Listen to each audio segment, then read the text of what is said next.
Good evening. My name is Mark Masai. It's time for Press Pass. This is what we have lined up. The authors of the reports appear to be suffering from confusion and lack of proper understanding of the differences between lawful police action when executing their mandate in the defense of life and property and the so-called extrajudicial killing. The Daily Nation's Newsplex report the deadly force on extrajudicial killings wholly dismissed by the government.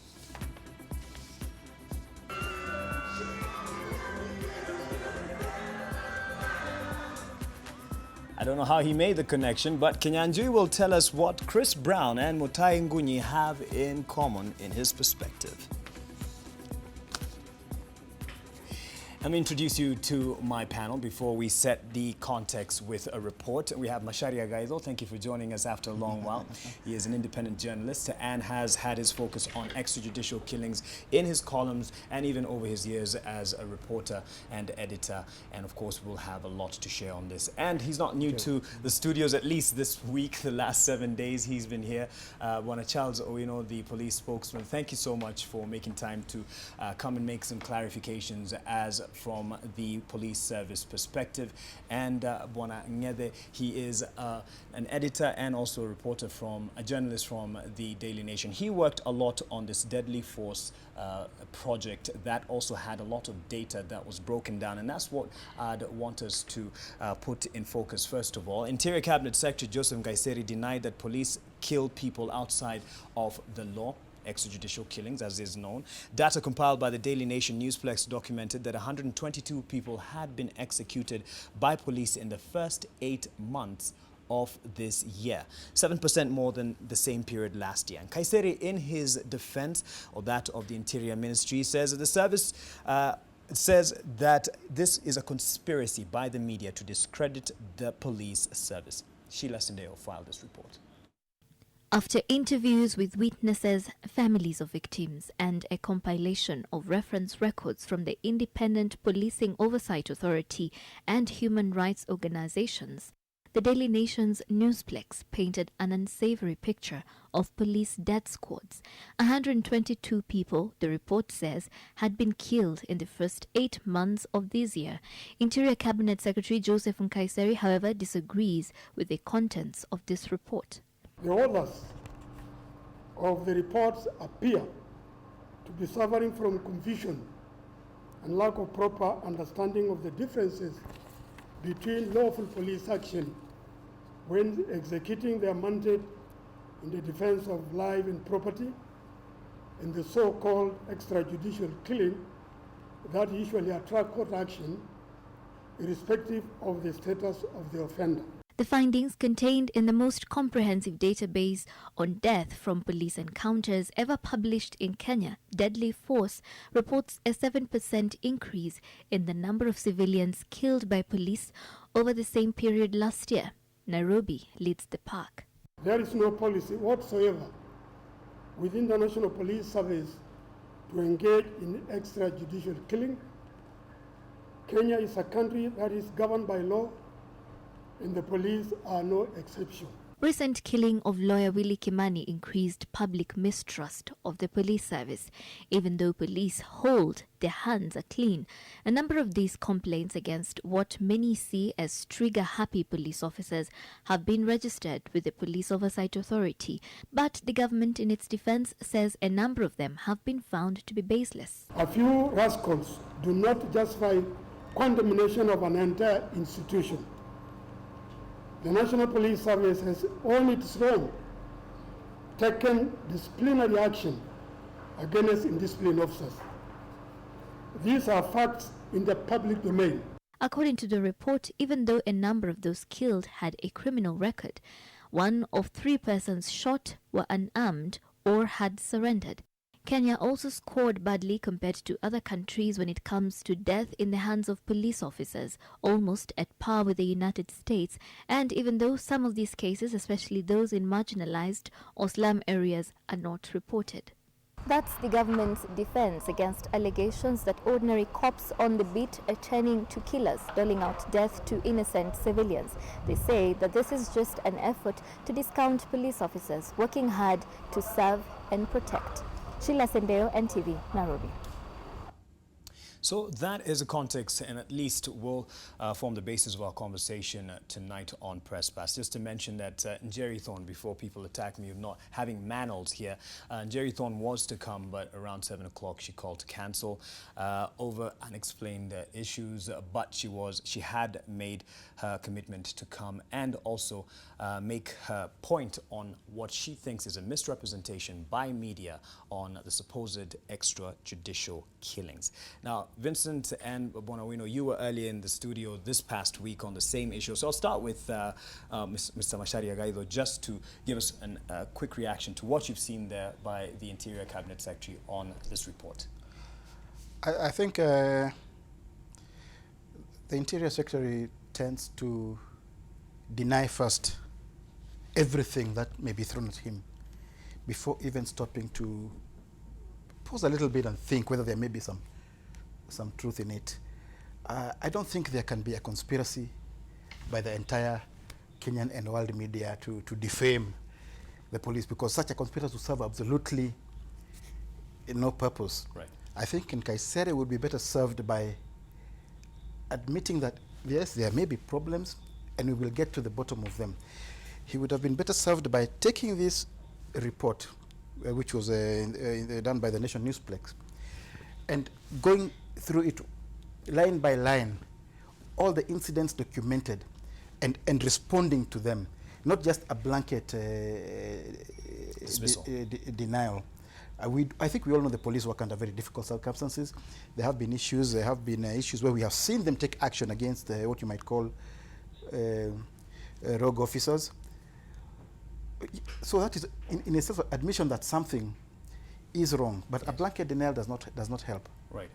Blanket denial does not help. But Banoino also says a blanket accusation does not help at all. As you've followed the conversation, it's still ongoing. The other reports that are coming up in other media houses on the same. What's your general feel and reaction to this, Banoino? Number one, I don't think the Cabinet Secretary blatantly denied that there was nothing wrong. I remember his main base is saying there is no policy under the police service to have people killed for any circumstance. We don't have that kind of a policy. And that is why he's denying the issue of extrajudicial killings. He's gone ahead to say that in areas where officers have outrightly committed offenses and it has been investigated, action has been taken. I've seen you talk about the case of Willie Kimani and many other people here. And you are aware that we investigated the cases and the officers concerned were taken to court.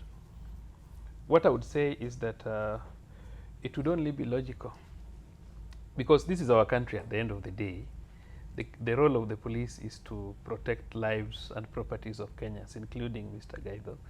And I'm sure there are days, and that does not mean that somebody should be killed, that there have been a lot of carjackings, robberies, and a lot of issues. I have a personal experience I might want to share. In the country.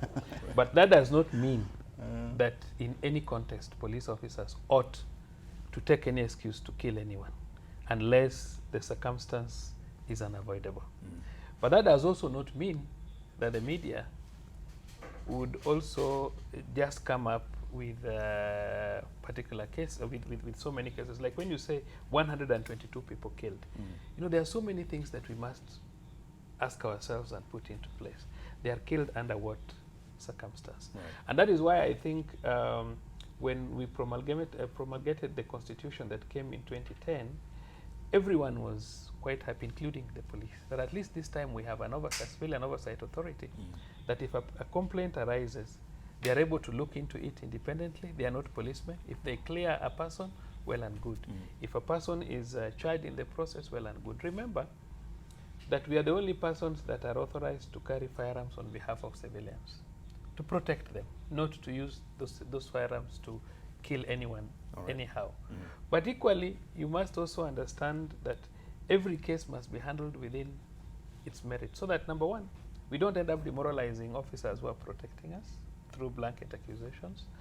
And number two, ensuring that any officer who has committed an offense in the course of his duty is answerable. Okay. But what we look at is a biased kind of reporting, because when you start comparing the number of people killed in UK, Newcastle, and Mathare, I don't think the circumstances of living in Mathare are similar and what happens. I remember there was a time we had a lot of problems in a place like Dandora, where in a particular bridge, every day, 2 or 3 people were getting stabbed. And they were getting killed. And so many things happened. But because we work together, the members of the media and the police, I think there's much more that you know that the police do. So a balanced kind of reporting. And nobody's going to stop you from reporting when a policeman commits an offense. But when it comes personal, like now saying the minister denied, he never denied outrightly. He said what we don't have is a policy. Okay. And that what we are saying is that there's no policy in police to have anyone killed. But where officers have committed offense, we have taken action. Well, we sure hope there's no policy in that effect or in that regard. Vincent, as you were working on this project, I'm sure it took a while to break down the numbers and put it out there. And now the reactions of there needed to be more balance, you know, and accusations that this is a conspiracy to discredit the force. What was the motivation behind this? The motivation was basically following up on news stories. The killing of Willie Kimani and his 2 colleagues in particular started a conversation about where this is happening, who else is it happening to. I think there was a very big acknowledgement that because Willie was a lawyer, I know someone who had a voice, whose colleagues had a voice, there were very many other voiceless people, and could we obtain a better picture of what was going on? And we realized quickly that there were no published police numbers on how many they kill. And so In the line of duty? Yes, in the line of duty. You can't, I mean, the police will release a crime report and they'll tell you, for example, last year, like the 2015 report, 72,490 crimes committed last year. So they've documented all that, but we don't know how many people they've shot. And shooting a person is the most significant power that a police officer has. And we don't know in how many instances it is used. So this we felt was a very worthy thing to pursue. And just for the audience and those, and I'll let you weigh in, Bonagaido, this was, you collected data from human rights groups, from IPOA, and as reported by other general media houses and media reports. Yes, we... And how did you arrive at the 122 as Buonawino had asked? Well, what we tried to do was make sure that we had no incident of double counting. Yes. Okay, so you're not counting the same incident twice.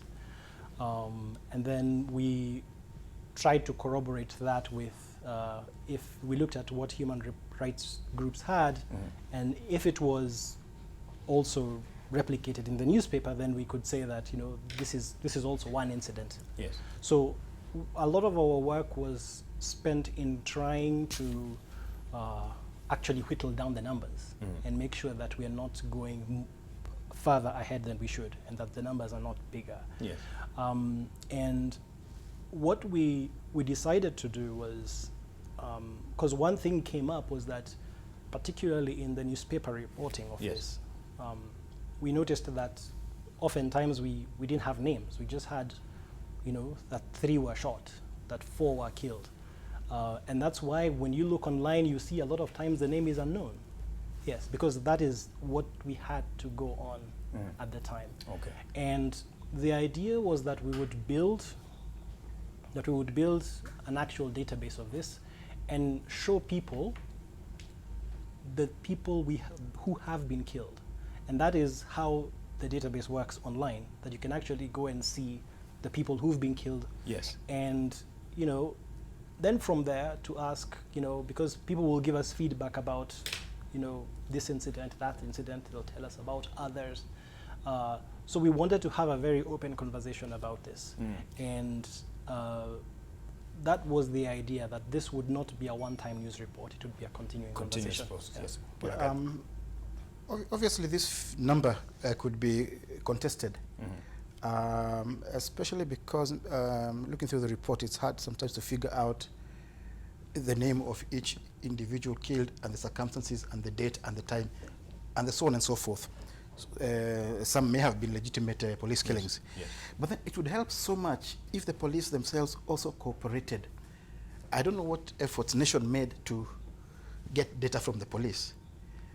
But from my time in the newsroom, I know that any time I tried to get such information from the police, either from police headquarters or from individual police station, you meet a stone wall. And then you find, you start wondering, is there something That they're trying to hide. they have to hide? The second thing is this. I find that statement by Mr. Wino extremely worrying. He's not disputing the figure, but he says that you cannot compare Kenya and England. Now, if Kenya, You cannot compare England and Mathare and no, Wales. no, I'm talking about now. Comparing. I'm talking about Kenya and England. Leave alone England and Mathare. What I am saying is this: look at the global figure. If the global figure for Kenya in 1 year is 1 year or in 8 months. No, in just 8 months. In of this 8 months, is 122 people killed by police. Okay. If the global figure in England and Wales over 10 years is about the same number, it means there is something wrong with our society. True, there may be problems in Dandora and Mathare, where innocent civilians are getting killed by criminals. Now, that is another problem. It means that the police in that area are not being effective, are not doing their work, and the criminals are having the run of the place. Right. As simple as that. I would want to be in a country where I am free to walk day and night anywhere I want. And some might say that is outrageous, but it is not, because I have lived in Kenya all my life. And I know that when I was a young man, there were many, many places I would walk at 3 a.m. without fear, and nothing would happen to me. But today, that is not the case. So there is something wrong there. I think before even I go to that, have you ever asked yourself, when we have traffic lights working in Nairobi, all traffic lights working, it rains and there's no policeman at the roundabout, why we get jams? Okay, I have Would it? No. First just- of all, just a first minute. of all, I have never seen No, excuse me. Would traffic lights working properly. No. We have Ma- cases. ma- Be ma- honest. Maybe 20 guys. years ago, but You not have, now. You have gray hair. Be honest. That is, I am being very honest. Be honest. Yes. We have very clear circumstances, and maybe you have grown older, and you don't go out a lot. This younger man I can go tell out you, more often than I did when I was younger. This young man can tell you that even when traffic lights are working in Haile Selassie roundabout, Uhuru Highway, and it's raining and there's no policeman at the roundabout, no Kenyan would obey traffic light. Okay, my No, I want no, us to agree on that. will, yes, I will agree with that. If you But- agree with that, and I will, let me move further Okay, further, and tell fine. you that, because you're talking about Europe, and you're talking about UK and talking about Kenya. Yes. If you look at the obedience to the rule of law generally within our communities, within our society, it's very poor. Yes, correct. True or not true? True. Now, the circumstances that we're talking about in Europe and the circumstances that we're talking about in Nairobi are quite different.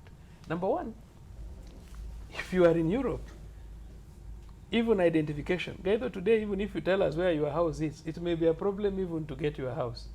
I don't know where you live. But basically, I'm sure people know, you but carry on. find that even when you get a taxi from the airport and you want to go to Buruburu sometimes, proper numbering of even houses, addressing. There are basic things that are involved in management of crime and so on. Even if you look at data in terms of identification, if today somebody is to break this door and we are to pick fingerprints, you'll find that our data that we keep even on fingerprints are very difficult. So what I can say is you need a lot of time to sit with me so that we can be able to give you comparisons on what happens. But he said something very interesting. Yeah. That police officers, because they did not get numbers of persons that police have killed, then that meant that you would come out and then accuse police officers for the persons who have been killed in one reason or another. That looks a bit outrageous. Secondly, just a minute. When you say maybe he didn't say that. So it's a let him clarify just on that point. Just when on you say that point. outrageous, we have to first solve Wacha that. nimalize tu dakika moja tu, and then you say, I was with IPOA here. I asked IPOA. They told me they had received 92 cases. I asked IPOA, out of the 92 cases we are talking about, were they all about deaths? Because IPOA gets all complaints against police. They said no. The only cases we have had about deaths are 24. You were seated here when I was asking that, question. Let me Make the take clarity that there, on. because I he think- says it's outrageous. Yes.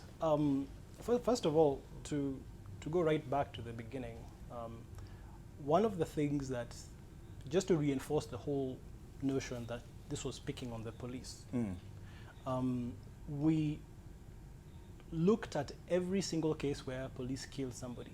So even when police killed other policemen, so of those 122, 14 are actually policemen killed by policemen. Okay, so not just and it's not people who are executed by the police. Right. Even the shootout between police and criminals where the crooks died are included in this 122. That was how we saw it. So we did not winnow or filter anything to increase the to make the police look bad. I might have it wrong, but maybe he says, how do you corroborate those numbers? How did you confirm them? And something else that Well, you yes, guys- because he has raised the number of IPOA. He says that IPOA is low. Well, the latest report by the Independent Medical Legal Unit, which I have seen a draft of, says that from January to the end of August, there were 114. Okay, IMLU. So there are reasons why I think that we would have 8 more than IMLU, because we've gone far and wide looking for every single case. For information, even today, we killed a policeman Yes. who was a robber. In So Misili. the thing is, I mean, but the numbers that you have, it's all on extrajudicial no, killings. no. simply Okay. police killings. It is simply police killings. Okay. Yes. So IMLU's report out today says 114, 110 men, 4 women from January to August. And so there are reasons, I think, why we would have that difference of 8, which IMLU knows about, because they know about the work we've been doing. But the important thing to note, and this is to carry on with what we were talking about, when you compare, the UK and Kenya. Yes. I think when we write these stories, I think we have an obligation to ask ourselves and to ask the society we are writing for whether what we are going through is normal, right? And the easiest way to do that is to ask, how do other people fare? And is it possible because yes, I mean, the UK's performance looks superlative by any standard, that in the first 6 months of 2016, they only killed 2 people, right? So we have to ask, is our situation normal where we are killing 122? Yes. We have to go on and ask, where in Kenya are those 122 dying? And are there places in Kenya where this is more likely to happen to you? And that is why you brought out the comparison. And, with and interesting. Just So it's very interesting. So we can't, there is a real reason and I a want real to put purpose just one question. for comparing countries, for comparing different Let me localities. put one Okay. question before Mr. Gaido talks. All I'm right. sorry for that, for interrupting you. Have you asked yourselves how many, as you are making this report, have you asked yourself how many civilians have been killed by criminals? Yes. In Kenya, vis-a-vis, how many civilians have been killed by criminals in UK? And So under what basi- circumstance? Here's the So problem. basically, Here's the level of crime. Yes. Yeah, I mean, and that is a good question, but it still boils down to the same thing. We're saying, do traffic lights work? I don't know whether they work. I've I said see- in a circumstance where Okay, it is working. A hypothetical situation. I'm yes. saying yes. in a circumstance where the traffic What, light what is I do working. know is that the traffic lights flash red, green, yellow, and all that, but there's a policeman who is overriding them. Right. Okay, all the time. So we as motorists get conditioned to overriding the traffic lights because we have been taught by the police to override them. So we're talking about system failures. I think Right. you are. No, yes, we have been You taught. are a very bad We- hypocrite. No, No. no. And a I think bad he has a old point. man. But No, you've asked, that is you've the asked him point. about a You're the one who- situation you're the one who asked that about he's that experienced. situation of the traffic lights. Yeah. We see the traffic lights turning red, green, amber, and so on and so forth. But at every roundabout, there are policemen who are there to override those traffic lights. And they tell you go, and the light is red, and they tell you go. Are you going to refuse? You go. Or the light is green, and they tell you stop. Okay, so we're talking about system failures. Okay. And whether it is the traffic lights or whether it is the difficulty of our national identification database, our own police database or any other database, or identifying where people stay by house number or by any other mapping system, the fact that it is so difficult now suggests a failure of systems. And the system is police. No, not just police. But then that does not then Right. justify that extraordinary number of killings. Yes. Because Kenya is a country at peace. So we should be comparing ourselves when it comes to whether it is police killings or crime or civilians killed by thugs.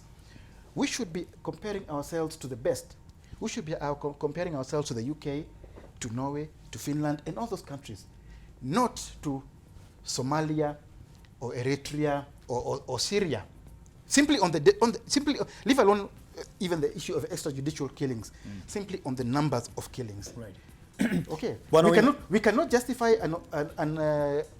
You know, an outrageous number of killings Yes. on the basis that our systems don't work properly. Right. What we should do is fix those systems. Yes. And basically, I'm sure he'll get to police reform's issue, but a quick response before we take a break. What do we know? no. What I'm saying is it is pathetic that I'm giving a very factual example of how much impunity has taken course in the country. Yes, And- correct. And this impunity that has taken course in the country is a social problem. And if it's a social problem, is, for example, if today you go to, if we go to Korogocho, or we go to Mathare, or wherever place, if today we can withdraw police for just a few hours only, whatever that will come out of that place will be very bad. The chances that if police are not present, the number of criminals that we have, it's not even just criminals per se. The criminal mind, the culture of people not wanting to work to make money or do whatever they are Your doing. point being that we need the police Yes. for So order. what I'm saying is, which I'm what sure I'm is an saying agreement. is, when you talk about 112 numbers of persons killed by police, it would equally be very important to look at your society and say, police are working with what kind of a society. I remember I was here with one of our former colleagues. No, I was here with one of our former colleagues who was robbed of his firearm Yes. with an armed robber. He works in the nation. Right, right. And if ever he used that man was unarmed. So I think in his own thinking, he felt, no, this person cannot go for my gun. But the person went for his gun and the gun went. And maybe he could not have resisted because maybe he didn't know whether the other second person was armed Or what or force not. they So would he was use. saving his life. Yes, yes. At the end of the day, he lost his gun. That gun was used to kill someone in another robbery and so on and so forth and so forth. If this officer would have used his firearm against this man, it would have gone in record that he killed an unarmed person. So it's important that we get to know the circumstances under which we are working and our society at large. What kind of society do we have and where is the problem? Because I can assure you, like for example now, you've seen what has been happening in demonstrations and so on and so forth. I wish there would be a day that policemen will just have rubber bullets and no fire and no live bullets. And then you see how many policemen will be killed in this street. You saw the activist, is called your friend, who was here the other day, whom when they were demonstrating, and I joined them to escort them because they wanted to go to the IG's office. I willingly came out of police headquarters, joined them to work with them, to take them to my boss's office. You saw the kind of provocation, pouring things on me and so on. We saw Those are some of the things that police go through. But when something happens, you find that we are very quick.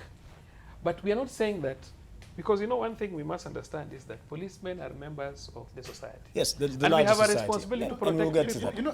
that. We need to take a break. I agree with Mr. Win on one or two things. True, we need to get the facts right on these numbers, and not just a blanket thing of these are extrajudicial killings. Secondly, the level of impunity is totally unacceptable. But that is a consequence of the failure of law enforcement. And whether you're talking about impunity for petty crime or armed crime in Korogosho, Dandora, or Kibera, or wherever, or Goldenberg and Anglo-leasing and National Youth Service heists, all those things are a reflection of impunity. They are also a reflection of the failure of law enforcement. And we always say, impunity, the road starts from the head. If you see impunity amongst cabinet secretaries and presidents and everybody else, that they are free to steal to their heart's content, you're not going to stop to stop the guy in Korogosha from stealing because he's learning a good lesson from the people he calls leaders. Right. Vincent, I'll help you. I'll give you a chance rather to respond to this particular issues that are being raised. Someone asks here why the police do not keep track of how many they kill, and if they do, what's their number to compare this with what is being reported. Wanawino will probably respond to this later on after we come back from the break. Welcome back to Press Pass. Some conversation going on here online, and we'll see some of your questions that you have raised. But the conversation has been based on a report that was done by Newsplex that to the effect of the numbers of police killings since the beginning of the year. As part of the bigger story on the killings, Vincent Ngede, who is part of our panel here, spoke to a resident who claims to have witnessed extrajudicial killing in Mathare, actually 2 cases, I believe. Here is an excerpt of a report by Andrew Cheng where he included the interview with Victoria Wambui, who shared her near-death experience in 2013.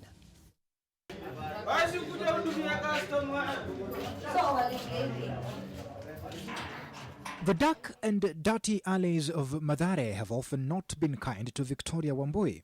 Here, education is hard to come by and money is even harder to get. The poverty and other problems have made this area prone to crime and violence. In October 2013, Wambui lost 2 of her friends, Brian Washika and Silas Mudhini, when they were killed by police here. Tito alikuja kama ameshikwa hapa na polisi mmoja akachapwa ya kichwa. Sila akapigwa ya hapa. Brayo alipigwa ya hapa pia ya mgongo. So kuna hiyo gate, wakaingia kwa hiyo gate. Kila mtu alikuwa jaribu vile anaweza toroka. Tito alipigwa hapa, alikufa on the spot. They believe the police were hunting for the third man who was killed that day, only known as Tito. The 4 of them had been sitting there for more than 4 hours chatting, and the police had shown up at 4 p.m. and started shooting. Shukuru God sana cause mimi ni dem. Cause kama mimi si dem, ningededi. Cause walikuja mapolisi 3 wametarget. Nikaa kitu walikuwa wameambiwa, ni msee alikuwa amewaambia, hawa si wako hapa. Wamekaa for dakika fulani na wako 3 na dem mmoja. So mapolisi walikuja 3. Kila mmoja alishutu mtu wake. Wambui admits that Brian Washika had been a thug before, but had since reformed, moved to Kayole and started a family and a business for his wife. He had come to Mathare that day to visit his mother and sister. Silas, on the other hand, was a porter in Italy, earning 20 shillings for every load he carried. He was also a member of a local NGO that was campaigning against violence and crime in the area. It is the third man who was a known criminal and had even served a stint behind bars. Nilikuwa naambiwa Tito amekaa jela for 10 years. So ndio alikuwa ameachiliwa, but the more aliachiliwa alikuwa anaiba, ana kidnap nini wase, ana hijack gari. Hapa tu alikuwa ana hijack gari. But cause ni best yao. Msiwezi kuja ati juu ni best yako na ana do wrong things unamfukuza. Maybe mlikuwa mmekaa mnajadiliana venye anaweza acha crime nini. Mmekaa tu mnabangaiza. Huwezi fukuza msee ni best yako. So sisi tulikuwa tumezoea kukaa nao. Human rights groups in Mathare complain that police often shoot and kill people who are not armed and pose no risk or who have surrendered and can easily be arrested. Tulikuwa tumekaa. Hakuna mahali mtu angehepa, hakuna njia yenye mtu angehepea. Ungeambia surrender na polisi akuoneshe gani, unatii, hawezi kimbia. People here, she says, do not have the means or the urge to follow up such cases. They claim the police even planted weapons on the 3 men they had just shot. Silali keleo kisu. Hakuwa nayo, bete hakuwa nayo. Brayo akekelewa that ka pistol. Hakuwa nayo. Siwezi watetea hakuwa nayo, but niliona. Na macho niliona wakikelewa. So hiyo kitu uma. Sikatai vijana Mathare ni waizi. Vijana huiba sikatai. But pia wana rights. Only Sailor's brother attempted to sue the police for the wrongful death, but he never made it far. She says he may have given up. As for the other 2, no one made any attempts. Brayo, hakuna mtu alimshughulikia. Yake ilisha hivyo. Mama yake anafanya kibarua Isili, anafulianga watu nguo. So, angeweza do anything. Anaachia God. Tito same. Naachia huku si uachia tu Mungu. Hakuna kitu kingine sufaya, si uachia tu God. That interview was carried out by Vincent Ngeda here in studio. He actually spoke to her as part of the larger project of bringing out the issue of police killing. And I'll first ask your response as you see this report, where you have someone saying that weapons were planted on the victims and they were killed after they had surrendered. And this is not the first time we hear this kind of story. Yes. It is fair on her side that she's admitting that these were criminals, and this person had even been jailed for 10 years and had just come back. On the other part, she's saying the police had planted weapons on them. Right. Now, these kind of situations require a lot of fairness on both parties, both on the dead and the officer who did the case. And it requires somebody to be very informed on procedure and what ought to be done. For example, most of these institutions that seek for rights of individuals, they have an opportunity to follow up some of those cases. Yes. Instead of just maybe highlighting and keeping quiet, because most of them are NGOs, including the human rights, Kenya Human Rights, not the Kenya National, but there's Kenya Human Rights Commission and many other institutions. What ought to happen in a situation like this, we are supposed to have an inquiry into the cause of death. And this can be instituted by anyone, even a lawyer, not only the police. Even if the police refuse to institute, it would be instituted. And when that kind of an inquiry is held, and such like a person testifies. Remember, I said this new constitution is so fair. We have the witness protection department, that any lawyer that wants to support that kind of a person who is complaining, if what they are saying is genuine, they could get protection from the witness protection. And an inquiry would be had in court with a magistrate having who has jurisdiction of that particular area. And they are independent of the police. And if the inquiry comes out that those particular police officers actually killed unjustifiably, and that they caused murder, then the officers will be taken to court. I would want to tell you one thing, that on the top cadre of the police, we have no duty protecting any action of a police officer. Remember, it may be my child tomorrow, it will be Gaido's child tomorrow, it can even be yourself, it can be myself, that can be killed out of that kind of an action. What we are saying is that we don't need to wait for things to escalate. If there are institutions that want to support those kind of victims, because Yes. we are in agreement, these were criminals. Yes. But what they are saying, the criminals have been killed when they have surrendered and guns have been planted on them. Maybe another witness would say a different thing. You've seen that case of Mombasa where those ladies were killed at Central Police Station. We are very lucky that immediately the incident happened, one of the ladies who was there was interviewed by the press immediately without going to any policeman, and she gave a clear account of what happened. Yes. But now the stories you hear after a month or after 2 months from other people who are not even eyewitnesses are very strange. Gentlemen, jump in. Vincent, So you may not be able to tell whether the account she's giving is genuine or not, unless an independent institution takes up an inquiry on this, Yes. and testimonies are made, and an answer is given. This was not the only person you spoke to as you were doing this project. You No. worked with those who are in the community and face these, have these cases day in, day out. Yes. And they're clear about the avenues that they can pursue. But is there enough trust for them to? I mean, they know about the avenues. What they don't have, number one, is resources. So hiring a lawyer is expensive to chase this all the way through. So you heard her talking about the fact that one of these guys' mother is, cannot afford Yes. to raise this money. And then there's the other problem that concerns interacting with these policemen who are in the community at the same time, right? So because these people are assigned there, they work there, so you can imagine there would be some reluctance, particularly if, because they also know amongst themselves that who did the shooting, it was so and so, so going to the police station and finding this same person, are you then going to ask him to report himself? Right. Because you've gone to the desk and you found that the officer who was out there, he's the one. So there are these situations that they have to confront every day where if they're trying to take action, it may not be as easy as we all think. Is it a coincidence that this kind of same scenario of planting weapons on victims is played out even in the same report that you did in Newsplex, in the issue of the 2011 incident where a man and his son were killed, and later on a pickup came and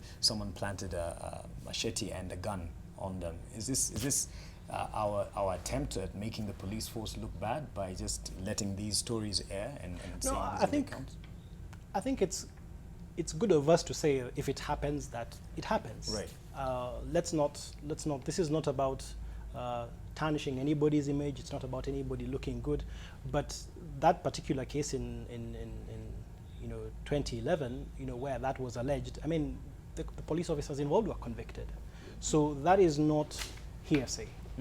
And so when people say this, it's not made up. Yes. And we do try very hard where we can't verify details to say that because we are not looking for cases that are hearsay, are wishy-washy, Or sensational? or sensational. Yes. That's really not the point. Right. I think you have to look at so many factors with these things. You see what you might call public support for mob justice. That if a pickpocket is caught out there, he'll very easily be lynched, Yeah. and the big crowd will be cheering on. And we have to think is why these attitudes? And I think it has to do with the belief that there can be no justice, no better form of justice.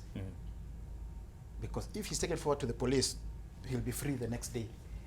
But I also feel sometimes that the police are also in the same situation, that they feel they don't have to waste time taking criminals to court. Just finish them there and then. Because it's a long, protracted process. Forget the process, and as Mr. Wino was telling us, maybe they don't have the resources to mount good investigations and good prosecutions. So Who does not have? The police, either the resources or the skills. So just waste the guys. Yes. I think that when I think that Mashari is raising something very important. But, When you talk about police finishing people off, Eliminating, yes. in this case, it could well be, as he said, that okay, the police officer is frustrated because the bail conditions are too lenient, so they've arrested this person, they've locked him up, and next week he's out there robbing and mugging again. But it would be more beneficial to us all if we focused on how to fix that particular flaw. I mean, just this week the country, the JSC has been choosing a deputy chief justice. We chose a chief justice before. There was ample opportunity, I think, for such a question to be addressed. Yes. You know, if they were being interviewed and they were asked how would you deal with the criminal justice system, I think there was a wonderful opportunity to air complaints like these. So, if that is the problem, then we should focus squarely on that problem and how can we solve it so that these people who get arrested and they stay behind bars, but killing young people is not the solution here. Yes. I think we are talking as if we've just come from the moon and we've been planted here without knowing our country, not knowing what is happening in our country. And much of it is setting the police against the public, which has very bad consequences, because you set the police against the public and portray the police simply to be killers without looking at under what circumstance a person has died, and remain to that and argue on that. What happens is you are simply widening the gap of trust between police and the public. And the police rely on the public quite a lot when it comes to issues of evidence. I was giving you an example of where when a person dies, and people are of the opinion that maybe he has been killed by another, and in other circumstances they say killed by the state. The greatest mistake you are making is that when you say a person has been killed by the state on the day he has died, even an ordinary witness who would have come forward to give us evidence would not come. Because the person will say, hey, if this man has been killed by the state, who am I to go and say what I saw? The lawyer So just a minute. William So Wangi at is a the good end of example. at the end of the day, it will be a very big problem. In fact, the case of, though we are not supposed to discuss evidence in this case because the matter is pending before court, but the case of Willie Kimani, we were very lucky. What made us very lucky is that the person who was given the information to pass actually passed it to a relative. So when he eventually died, it is the relative who passed information to police. And you see, we had the opportunity to keep quiet with the information, but we went ahead and looked for this particular person who had been described. Remember, even the taxi driver, the person who drove them, the one who was arrested much was later. arrested much later. We out of those informations, and after getting the pictures from CCTV and the rest, it is again members of the public who have quietly come to us and told us, you know, that person whom we are looking for, so and so. So that collaboration between police and the public is very important. And that is why we are saying, let us handle cases within their merits. Like, for example, when today you say that people fear coming to police to make a report to the same police, don't come to police to make a report to the same police. Go to IPOA and make a report to IPOA. And let IPOA support these people by going to the witness protection. Government has provided. So just a minute. When you are, just a minute, my brother. When you are, IPOA is a civilian oversight authority. Hakuna police huko. So you cannot say, is it easy? Or it is difficult. No, practically. And also, government, excuse me, IPOA is not being paid by NGOs. IPOA is paid by government money. They are paid from consolidated fund. The witness protection is paid from the consolidated fund. This gives you the willingness of government. Even Kenya National Commission on Human Rights is paid by the consolidated fund. This gives you the willingness of government to ensure that issues to do with violation of rights of individuals is dealt with.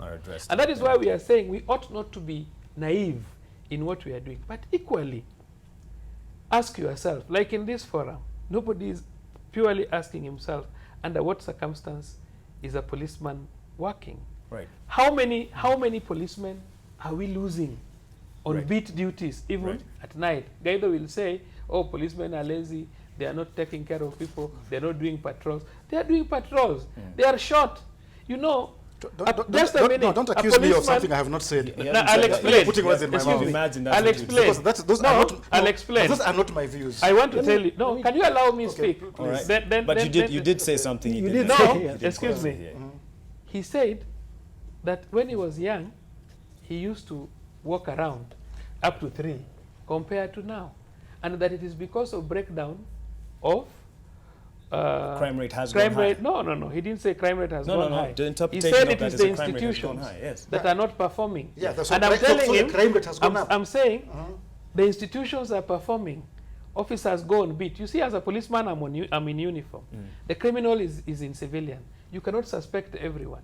We have many cases where policemen have been shot on cold blood, Right. just patrolling, severally. I think. No, just a minute. Hang on. I don't have a The whole problem. issue- the whole issue- No. Let me finish. Well, you've spoken You've quite spoken quite quite a bit. I've been very quiet. He wants to No, you respond. won't. He wants to respond. But can I conclude? He wants to respond No. to this No, but issue can I because we conclude? need to take a break. I Let me think just we've hear made. I from think him. we've made a Why good don't we point. I mean, it's not that. First of all, it's not that nobody wants to notice the work that police do, And or that appreciate it. police get hurt in their duties. I mean, we know because the police published this that 28 policemen died in 2015 Yes. from their own report. We know this, and when these things come out, we publish them and we give them the credit they deserve. Yes.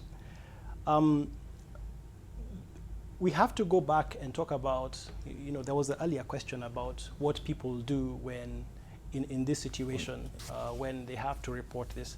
A lot of people have an experience with IPOA whereby they are, you know, where a lot of them can't. I mean, it's organizations like that try to get these people to.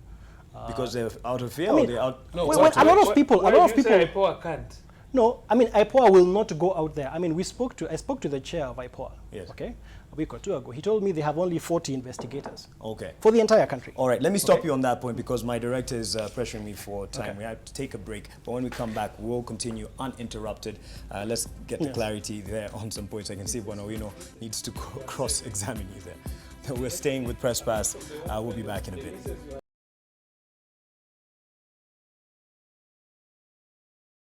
Welcome back to Press Pass, and the conversation has been around reports that have been done by the media and started with Daily Nation. The first day of this month, Newsplex had a report on deadly force, that is the killings by police since the beginning of the year.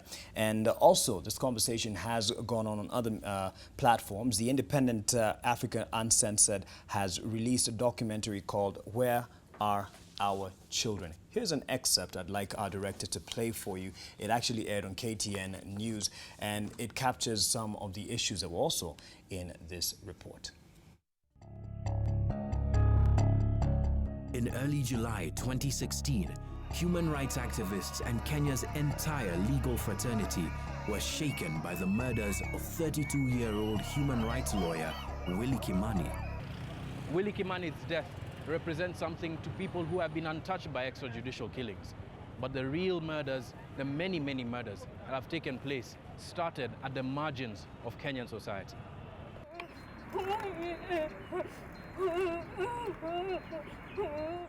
Fuudhanii gaaru militirii fuudhan. Gaariin sadi. Anin inna heelan baay'ee qorachuu dadhabe. Gaarii sadi gacee booliis dhufnaan boolisii hin agarre. Fulaa kastam laal hin jiru. Fulaa boolisaa laal hin jiru. Fulaa cuf laal hin jiru. Gurbaan irraa fuudhan inum ceeyan nami cufti maama waapi armi laal hakkuna. The preliminary report claims that 81 people are missing and 25 men have been extrajudicially killed.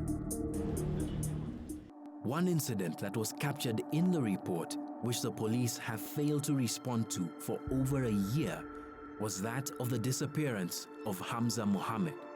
Hamza is still missing to this day.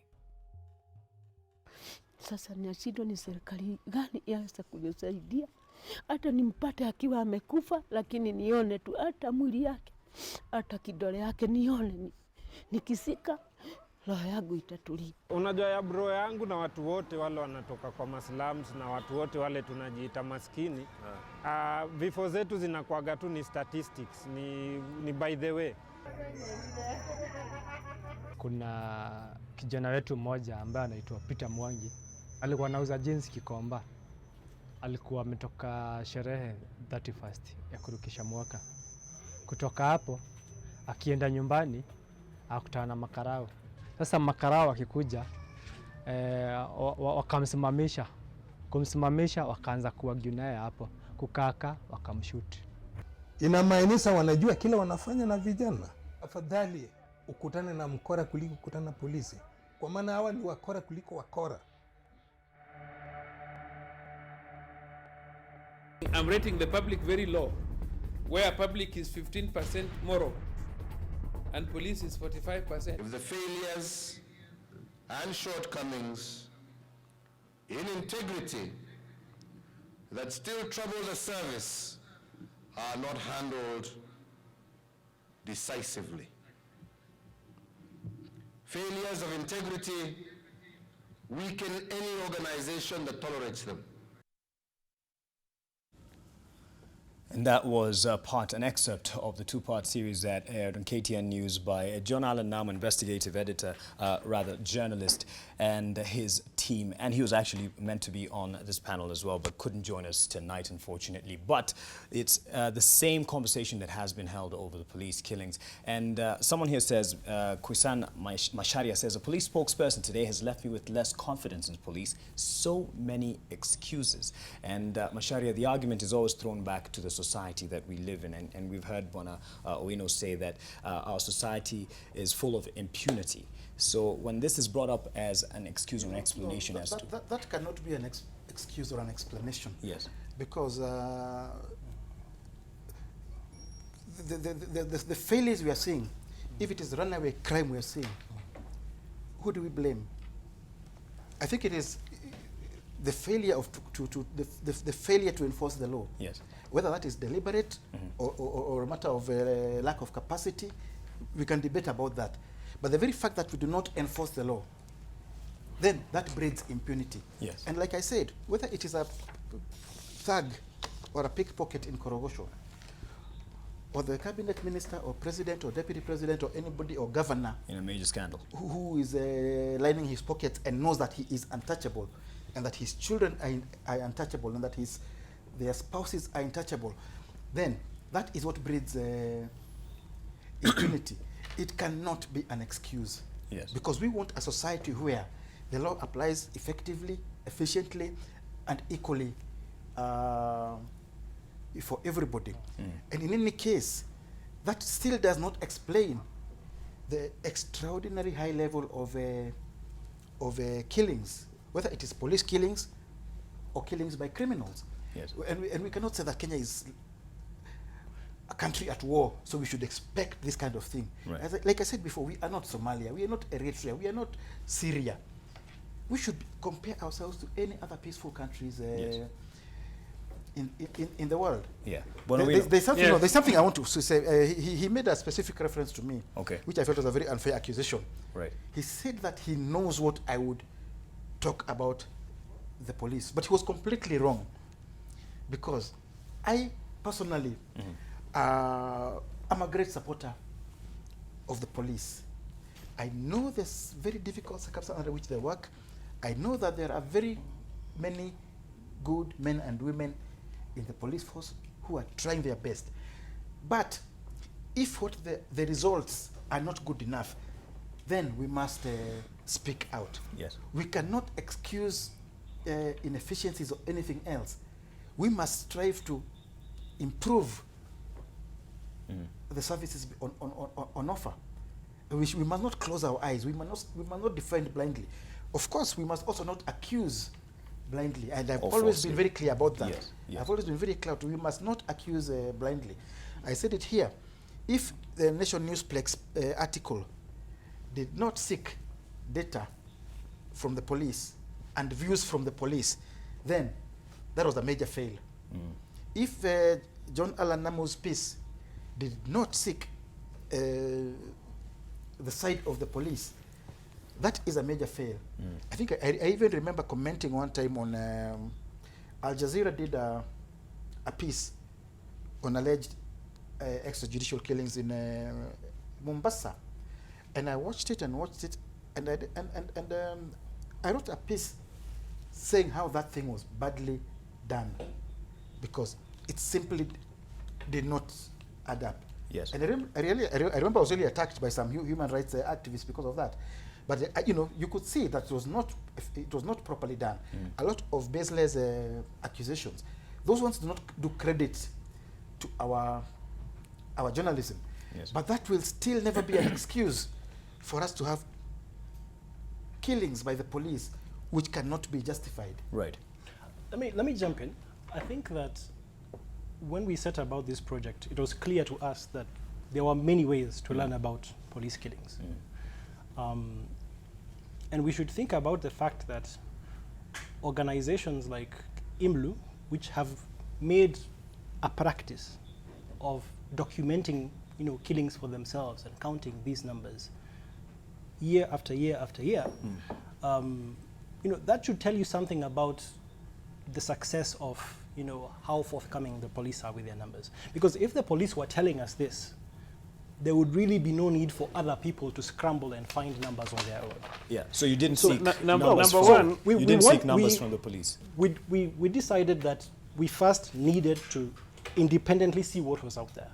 Okay. Yeah. So we don't have a comment from them, but that did not downplay the importance of seeing what the public record has, of seeing what other alternative sources have, because that is just as important a source. Right. That is just as important a source. Right. And because we know, but those who are at the center of this narrative would be some would say the most important source in terms of trying to corroborate or compare what you're hearing from someone else and compare with what you'd call official position from the forces. I think that when we published, and this is very important to note. Yes. Since we came out with that number 122, right, they've not given us any number. Okay. And they could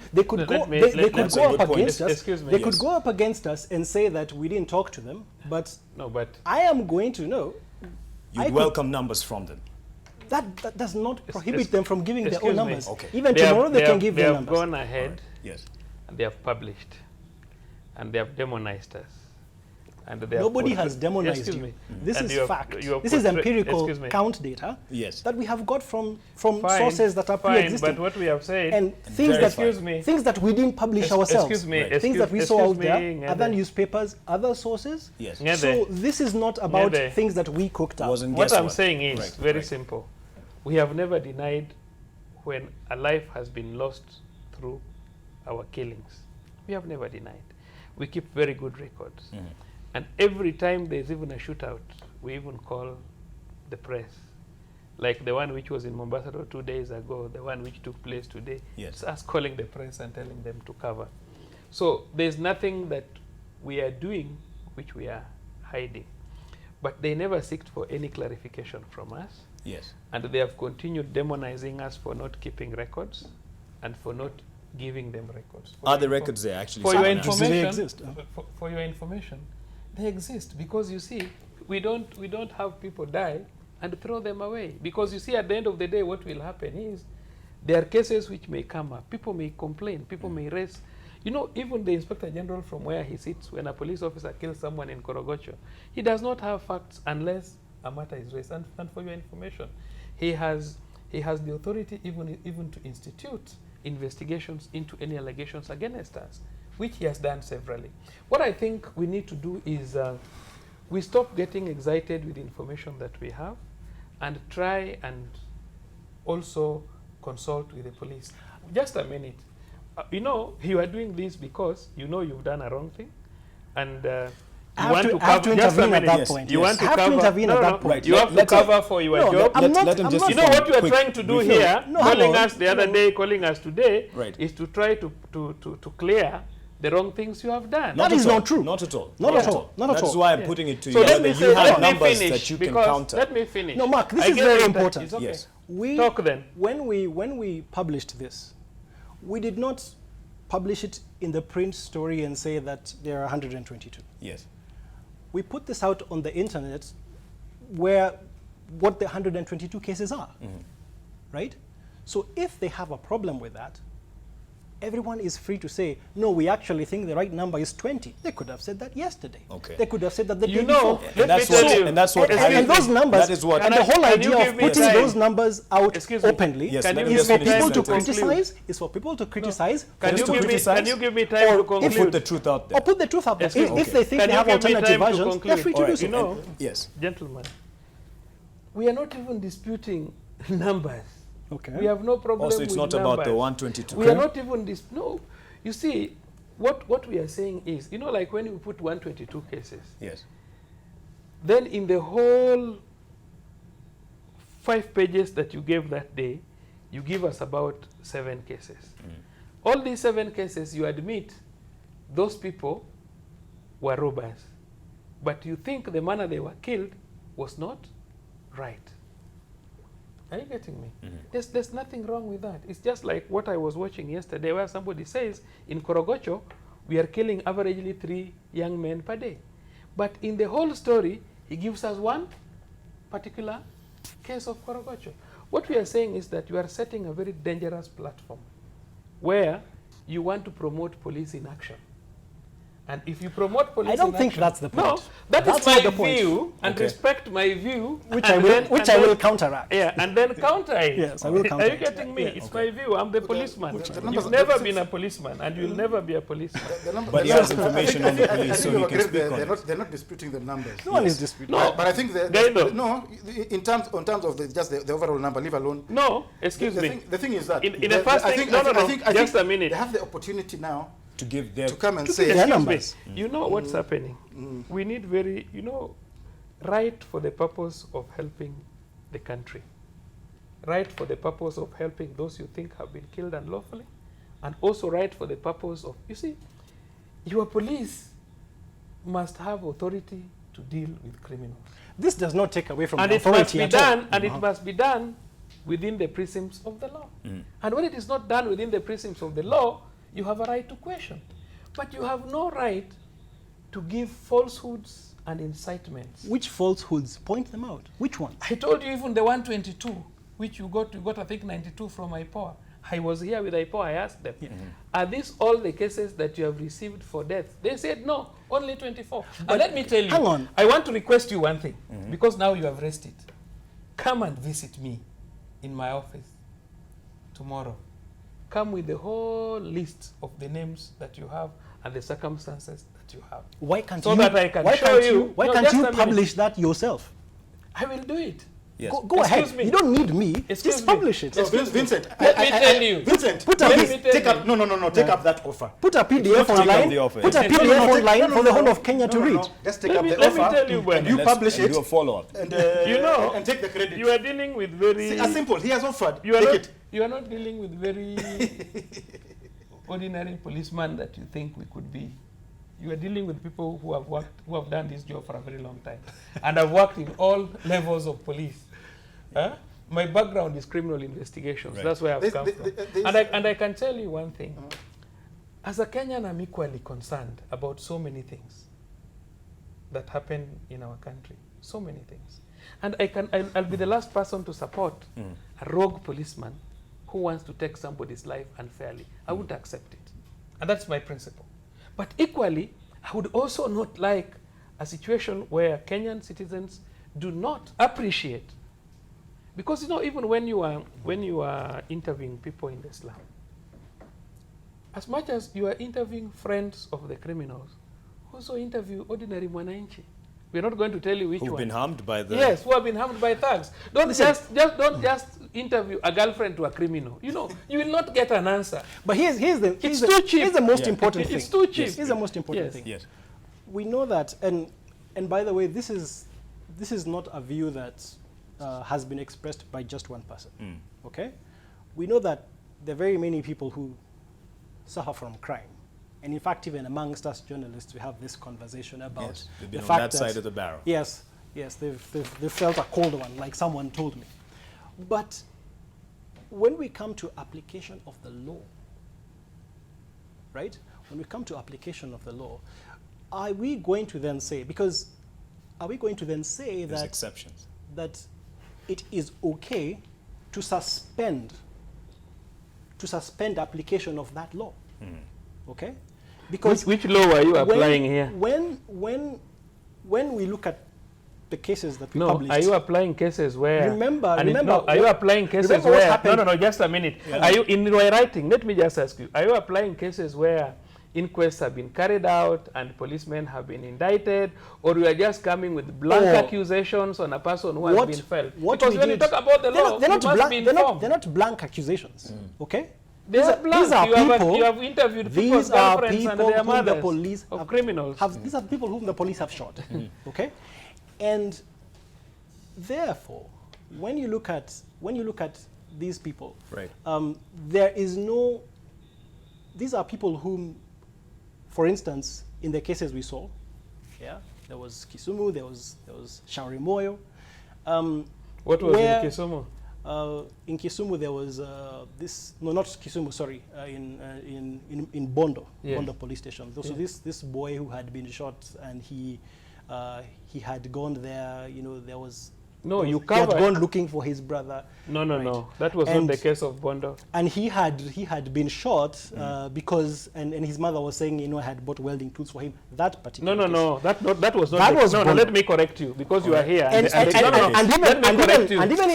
in Shauri Moyo. Excuse me. This is very important. Let him clarify. correct you? Let Because him have a right of reply just on this Bondo case. Can yeah. I clarify just so we know that we're on the same page? The Bondo case we are talking about, and I want it to be brought here again. Yes. The Bondo case was a case where two ladies lost their sister while giving birth in Siaya Referral Hospital. They were carrying an infant to take to a nursing home, Nyangoma nursing home. Yes. On reaching the stage, they were accosted by young men that they had stolen the baby and they wanted to lynch them. As they prepared to lynch them, the police rescued them and took them to the police station. Over 4,000 young men came to the police station, broke down the canteen, it is in your clip, broke down the armory, and in the process, the police shot. And some boys were killed. You cannot justify that kind of unruliness. Do you know? Listen. Well, in that Bondo case, yes. in that Bondo case, the police actually got a right of reply. And they very eloquently said, were we supposed to sit there and chat with these people? I even remember the quote. Were we supposed to sit there and chat with these people? We met force with force. The point is that we did not deny the police their right of reply, and even where they felt they had to use force, we allowed them to say that. No. We allowed them to say that. You are talking about law. Have Yes. you read the law, the So- circumstances? so- No. hang on. Have you read the circumstances when I mean- police are justified to use their firearms? Yes. Or you are just yes, opening your mouth yes, and I have saying- read the National put it Police out, Service yes. Act. You even put it I out have, in this I have story, read the yes. National Police Service Act. Instead But of what this I'm saying becoming is, an argument between you two. Maybe we can move advance this discussion. No? Okay. I'd like to refer here to something I've just seen on Twitter. Somebody called Red Corner. Who's Red Corner? Inez. I don't know. He was actually addressing me. Gaitho, extrajudicial killings are unavoidable at this time when Kenya is faced with an enemy within. Okay, and let's look at it that this is probably a majority view. Yes. I don't know that any survey or any poll has been done on this, but anytime there is a very tough police action on criminals, on suspected terrorists, on suspected Mungiki, I think a majority of Kenyans say, good, keep it up, well done. And is that right or wrong? Is it worrying or is it good that Kenyans actually support extrajudicial killings? Yes. And if that is the case, what is wrong with our society? What is wrong with our law enforcement system? I think that one of the most important things we neglect to talk about is that every person, in this case, for example, you know, people will say, you don't know what it feels like to be carjacked. Yeah. Okay? But there is also the other side of it. Yeah? We also don't know what it means to have our relatives shot by the police. Have to be fair to both sides. Certainly. Yes. And therefore, we have to ask ourselves whether the application of the law is, it's very important that it be, you know, we have to look at fidelity to the law as opposed to what we are doing to solve that particular problem the way we feel like. If the police are, if we get to the point where we are condoning the fact that police are shooting people whom they can easily arrest, okay? They're like, and this is what I think Mr. Owino wants to turn away from, that you find policemen in situations where they can easily arrest people, even wound them, but then now decide from that point on, they're not going to arrest them when it's easy. Maybe I've said very clearly. Let me tell you. I've When- said very, when- when- just a minute. No, hang on. No. I've said When very clearly. when we know this point needs to be made, let's finish. Let him just I've respond said to what you very said. clearly, Ngede, Yes. We are not supporting, and get it from me, Yes. we are not in support of any rogue policeman. And for your information, these policemen go to work on their own. There's nobody, a police officer, no matter how junior he is, you send 2 constables to the beat, 3, 4, sometimes with a corporal. As the CEO of the police, be it the Inspector General or the DIG, or an officer of my level, you are not with that officer at that point where a crime is being committed and he's taking action. Are you getting me? When that officer does something which is not right, there are mechanisms. You can only come up and accuse the service in cases where you find arbitrarily officers commit crime, kill people, and we fail to act. If a case arises and it is raised, and we join hands, because like for example, every time we say we need to carry out inquests, we need to report to IPOA, we need to go to witness protection to seek support. We are told they cannot do it.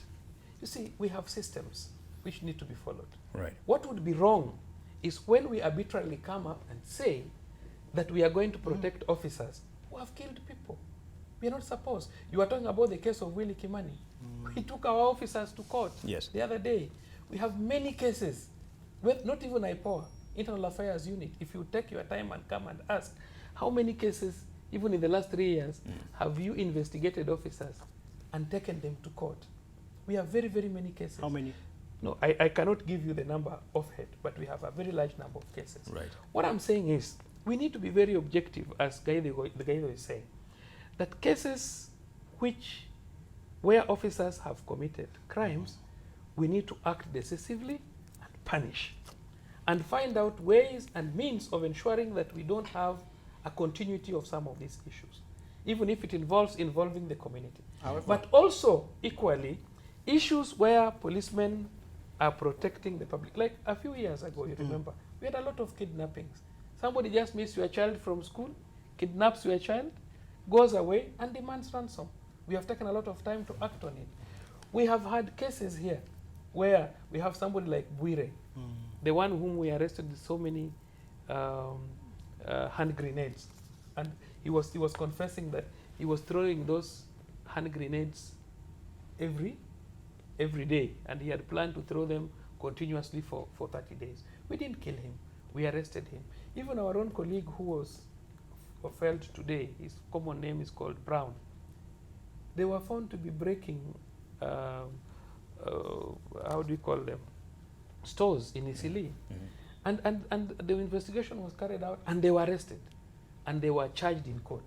Eventually, today, another circumstance came. And if, for example, somebody comes up today and say he has been killed in cold blood, then the best thing we do, we open an inquiry straight away. We invite people to give in their evidence that is available, and the person is charged. But you see, when we are simply one-sided. But it's not fair. I agree with you. But you're giving us what you might call the ideal situation. It's very ideal, exactly. But the real situation is not that ideal. It's not that ideal. Because EPOA itself has complained on several occasions. Gaito, you want to tell us we don't have cases of officers we have charged? No, That's I am not saying, what he asked. let me finish. EPOA itself has complained that its officers who are investigating cases of police misbehaving are being deliberately obstructed by the same police. Sometimes even their officers are being arrested and locked up in the cells. Yes. IPOA that is on record. IPOA has authority if an officer obstructs them through the DPP to facilitate. Let me tell you, they have with evidence an opportunity if they are obstructed. Even me, when I'm obstructed on duty, if you obstruct me while on duty, there are provisions for you to be charged. IPOA, if they have evidence that a particular officer have obstructed them on duty, they have a right to come up with a case through the DPP, not through the police, not even through. But they have complained. Excuse me. Well, what I'm saying is, you see, I want to give you a very good example. You see our occurrence book, the OB. The OB is done on serial. Yes. You have to write an OB until it gets finished. That is for purpose of accountability. I had somebody talking about digital, and I wish. So what happens is, I also don't want a digital one. Yes. I had somebody talk about digital. I didn't have. He did not know. It can be manipulated. Yes, he did not know the implication. So the reason why we put and then the OB, like now at midnight, we will close the OB. A minute before midnight. As the midnight comes in, we will open the OB. And it will be serialized. And you can never change what has been written. An OB is a very good document. Now, if an officer from IPOA comes to the police station, picks the OB, which is an OB which is still running. Are you getting me? And a cell register. And he goes away with it. And the OCPD tells him, excuse me, sir, you cannot go away with the OB because the other people coming to make reports will not do what? Report. What you do, just a minute. These are the I want to just give you an example. What you do, because some of these conflicts, you just hear about them Yes. and you don't know exactly what has happened. Then you are told, no, take a seat. Sit there, peruse what you want. If you want a copy, remove the photocopy, but let the work continue. All right. If we stop him from going with the OB, even if he comes up with a case of obstruction, it won't work. So some of it could be out of ignorance because they don't understand the procedure of work or anything. I believe that was the major cause of contention. But beyond that, if I were chairman of IPOA or I'm a member of IPOA and a policeman obstructs me from work, I'll open a file on obstruction. It is even there in the act and take it through DPP. The DPP will release a warrant to arrest the officer. Let us see if the police are going to stop this officer where a warrant has been released from being arrested. Right. So what I'm saying is let us be practical, let us be professional, and let us not just pick stories from the streets. All right, gentlemen, our last comments now. Our last comments. Vincent, just as you give your last comment with what you're about to say, will you take up his offer to get the numbers from them? Because we put out the numbers, it's gotten a reaction. Now pushing the story forward, beg your pardon. Are you going to pursue this? We are ready. I will ask him for his numbers, yes. Right. I will ask him for his numbers. Because my numbers? Yes. The numbers in terms figures. of, yes, your figures, because you figures have questions against. In fact, I'll give you a very detailed report. Well, excuse me, case after the other, the circumstances, all right, the position of the matter. The proof of the pudding is in the eating. No, yes. I don't fear. All right, let him give his final. Yes. Proof of the pudding is in the eating. Yes. This is my job, and I'm very professional and proud of it. We'll see what you produce. All right, Vincent. No, we have nothing to hide. Vincent, go ahead. Now, pushing the story forward. Yes. Yes. So this is something we intend to continue doing. We want to continue recording who the police have killed. It's very important going forward. If the police are going to give us numbers, that is wonderful, that is good. I mean, but that will not stop us asking questions about how they use their power to kill. Right. And we intend to keep going. So if the public wants to get in touch with us, they can go to the database, nation.co.ke/deadlyforce. They can email to report@ke.nationmedia.com. So if you have any cases that you want to contribute. Right. Okay.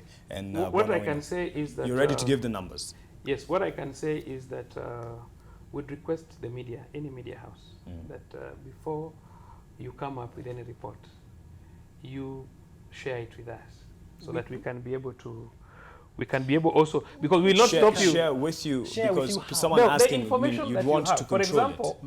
you are talking about a particular person killed in Madare. You can come and find out from us, according what is our version. Is it something that maybe we have even opened an inquest? Was there a complaint? So that is that so that you have a sanitized version? It's just like when we had the cases of mass graves. In this particular reasonable. No, in this particular instance, we know that because we know that there was no follow-up. Okay. Yes, because we asked them, why didn't you follow up? You are not even so we know there is no follow-up. I've been given an opportunity to talk. But, well, continue. What I'm saying is that it is important that they get in touch with us. It's just like when we had a problem with the report from Kenya National Commission on Human Rights about the extrajudicial killings for the military and the police, and coming up with conclusions. Like, for example, the fight about terror is very complicated, and people are not even admitting that there are children who are also joining Al-Shabaab. Yes. And when this child goes, many a times people come up rushing saying, the police have taken away our child. I remember that university boy, the lawyer who ended up killing people in Garissa. We had arrested him earlier and recorded statements and left him to go. When he disappeared, there were complaints that could be the police had killed him. For him to appear that he had come back from Somalia and killed his colleagues. So, but these are things that we must expect. You see, as the police, we must expect a lot of beatings, because the public expects that we are officers of the law and they expect us to obey the law. They don't expect us to be the same people breaking the law. So we must expect beatings from members of the public when things are not right. But that does not mean that we also get accused without verification. I'm saying that when it comes to, like, for example, you remember when we had the case of mass graves in Mandera, it went viral and we were accused all over, and you remember even your stories with skulls of people all over giving the genocide. Unfortunately, we accepted, we said, let us go and open the so-called graves. Fortunately, we went and there was nothing. What I want to say, this country belongs to all of us. If we let this country go to the dogs, we'll be in problems. I've always given an example of post-election violence. Yes. When we stopped people from Kibera from getting into this town. I can assure you, if we allowed them to come to this town, we would not be having Nairobi, we would be constructing Nairobi afresh. And what I must also say that we must be very careful, because we are going for a very difficult period. We are going for elections time. And this time it will not just be ethnic, that people are fighting for a senior position on ethnic basis.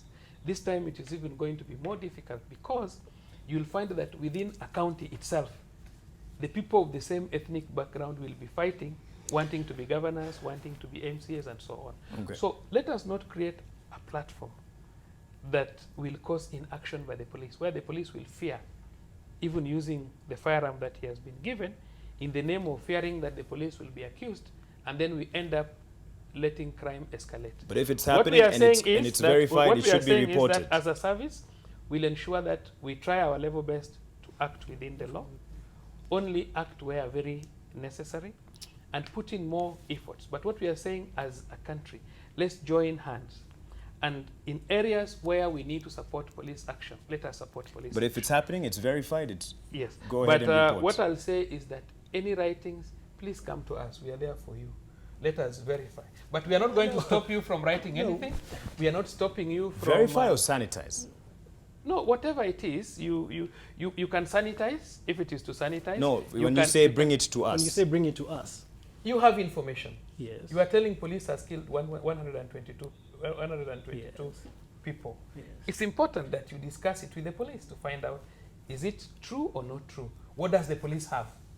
But then what you will write will depend on you. I think that's even if we give you 5. I think that's what very you write reasonable. I think depends on you. it is good journalism for any time you're Yes, chasing a finally. story. Yes. You go back to the person you're accusing and say, "This Give is us what I have your on position." you." I think law and order is obviously a very challenging thing, but you cannot enforce the law by breaking the law. Same. These numbers, 122 may look like a small number over 8 months. But if you look at it in terms of how does Kenya rate with other countries, it is a very, very serious number. Yes. And I think the police do have to really look at their records, how they have handled each and every case, and satisfy themselves that these things are justified. They have the power to kill, but it must not be misused, because then you will have people quarreling over girlfriends, and somebody gets killed, and the next thing you hear is that he was wanted a criminal. But yes, the police do need the support of the public. They do need the support in terms of resources, in terms of training, in terms of all the support that they need.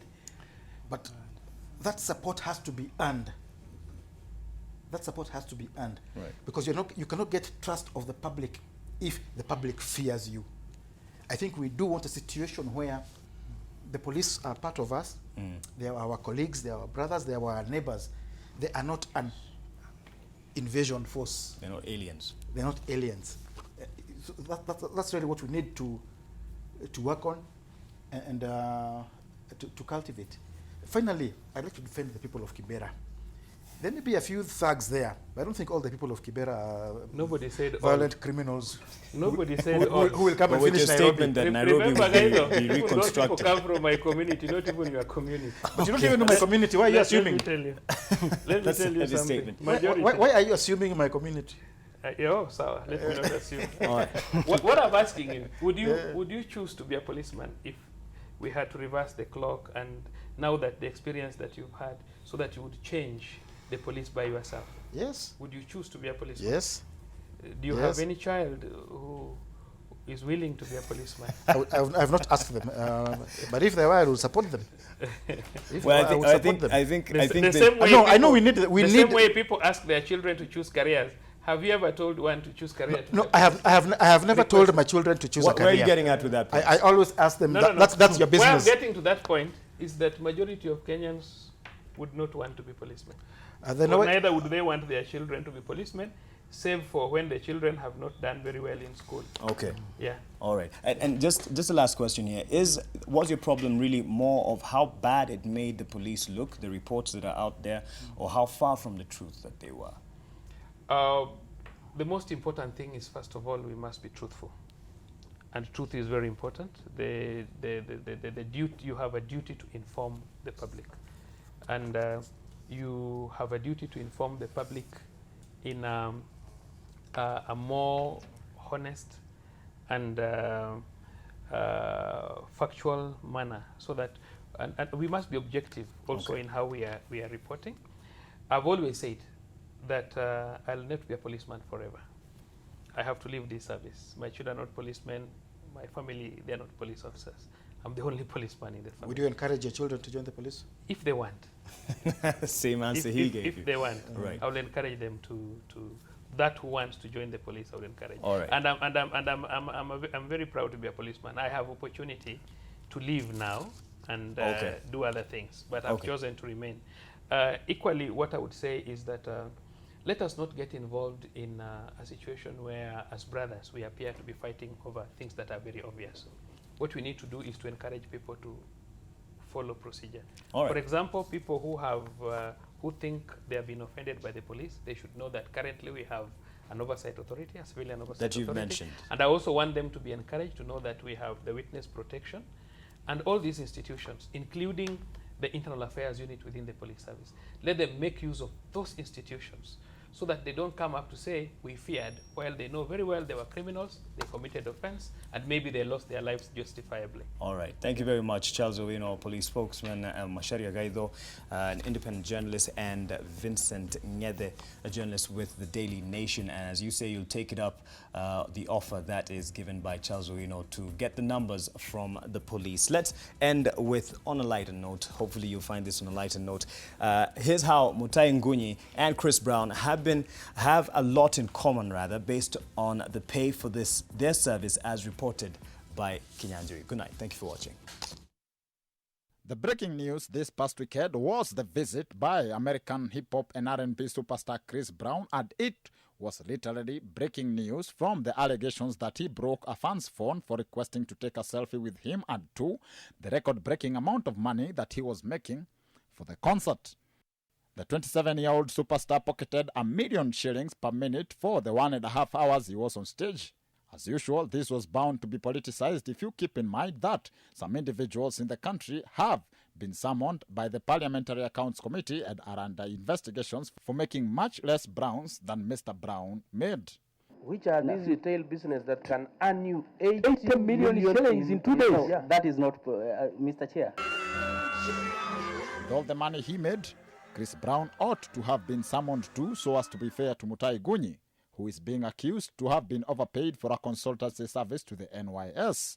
In this case, Chris Brown is even worse. He is said to have lip-synced through his whole performance. What both cases have in common is that most NYS contracts are said to have been verbal in nature, and Chris Brown lip-synced, so they all fall under one category of lip service. Apart from the issue of those who skipped paying their October rent to see Chris Brown, and the lady who accuses Mr. Brown of treating her phone like Rihanna, the rest of the country really wished this was Chris Brown before or after the concert. Representing the Guesswork fraternity on Press Pass, it is the one and only